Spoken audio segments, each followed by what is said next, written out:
Assalamualaikum warahmatullahi wabarakatuh.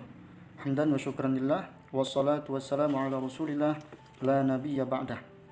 Alhamdulillah, dalam kesempatan ini saya kembali berbagi sebuah video yang berjudul dakwah Nabi Muhammad SAW di Mekah. Perhatikan, ini adalah Jabal Nur, yang mana di sana terdapat sebuah gua yang bernama Gua Hira. Sebelum Nabi Muhammad SAW diangkat menjadi Nabi dan Rasul, beliau sering mengasingkan diri ke gua ini. Maka tepat pada usia 40 tahun, yaitu pada tanggal 17 Ramadan 13 tahun sebelum Hijriyah, atau bertepatan pada tanggal 10 Agustus 610 Miladiah, Nabi Muhammad SAW bertemu dengan Jibril alaihissalam dan menerima wahyu pertama, Quran Surah Al-Alaq ayat 1-5. Setelah pertemuan itu, Nabi Muhammad SAW pulang dan minta selimuti dengan istri tercinta, yaitu Khadijah Al-Kubra.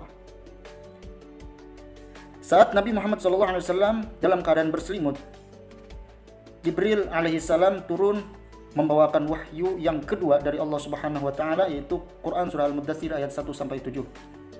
A'udzu billahi minasyaitonir rajim. Ya ayyuhal muddatsir, qum fa'anzir wa rabbaka fakabbir wa thiyabaka fatahhir warrujza fahjur wa la tamnun tastakthir wa li rabbika fasbir. Wahai orang berselimut, bangunlah, lalu berilah peringatan dan agungkanlah Tuhanmu dan bersihkanlah pakaianmu dan tinggalkanlah segala perbuatan yang keji, dan janganlah engkau memberi bermaksud memperoleh balasan yang lebih banyak, dan karena Tuhanmu lah bersabarlah. Quran Surah Al-Muddatsir ayat 1-7. Karena saat itu Islam masih dalam keadaan lemah, akhirnya dakwah pun dimulai dengan cara sembunyi-sembunyi.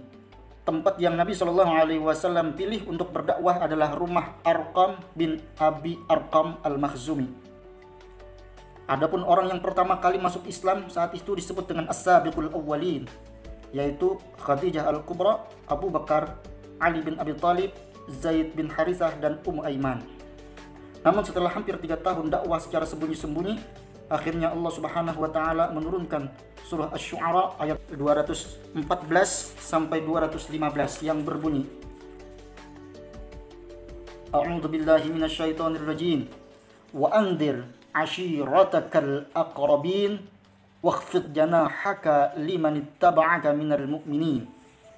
Yang artinya, dan berilah peringatan kepada kerabat-kerabatmu yang terdekat, dan rendahkanlah dirimu terhadap orang-orang yang beriman yang mengikutimu. Quran Surah Asy-Syu'ara ayat 214-215, yang mengandung makna perintah mengisyaratkan Islam diproklamirkan secara terang-terangan.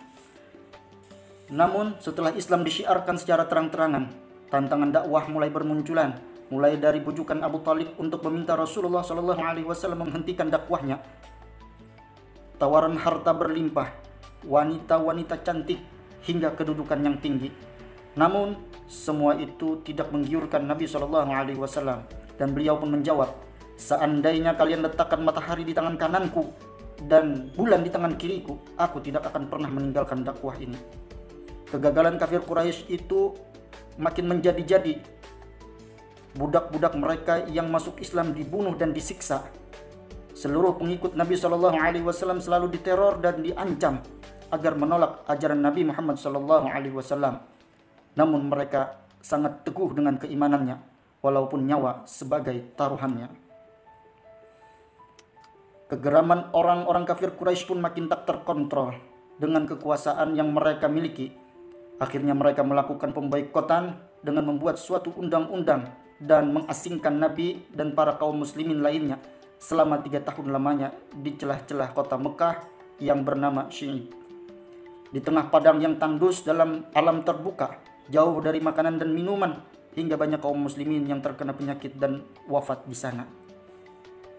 Melihat hal yang demikian, Zubair bin Umayyah, Hisham bin Ammar, Mut'im bin Adi, Abu Bakhtari bin Hisham, dan Zama'ah bin Abu al-Aswad Mereka kasihan dengan siksaan kaumnya terhadap kaum muslimin. Akhirnya mereka datang bermaksud mencabut undang-undang itu. Namun lembaran undang-undang itu pun habis dimakan rayap. Yang tersisa hanyalah tulisan Bismikallah. Tidak lama setelah itu Rasulullah SAW ditinggal wafat dua orang yang sangat berharga dalam hidupnya. Hingga saat itu Rasulullah mulai merasakan bahwa Mekah bukan lagi tempat yang tepat untuk beliau berdakwah. Nabi pun berusaha untuk hijrah yang pertama menuju kota Taif bersama anak angkatnya Zaid bin Harithah. Namun kedatangan Nabi di sana disambut dengan lemparan batu hingga tubuh beliau terluka berlumuran darah.